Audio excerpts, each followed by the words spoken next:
We slid across the current to the girl, who floundered weakly in the shadow of Dennis's boat, her cries growing fainter as we neared. I held the rope ready. Grenville competently turned to drift alongside Nance just as her head went under. I tossed away the rope, leaned hard over the side, and grabbed. Nancy's shoulders slipped from my grasp, but her hair tangled my wrist. I buried my fingers in it and hauled her upward. She came all limp and heavy, and I got my hands under her arms and pulled her over the gunwale.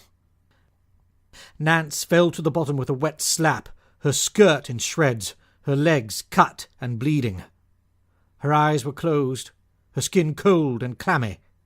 I rolled her onto her belly and pressed hard on her ribs. I pushed and pushed, while my opium haze receded and the pain ground through me. At last, Nancy groaned and vomited up the dark water of the Thames. I pulled her into my arms, holding her, rocking her, kissing her wet face. Tears spilled from her eyes, but she clung to me, kissing me back, her lips weak. Grenville took up the oars again and rowed us away from the conflagration and the boats zigzagging through the river and toward the shore.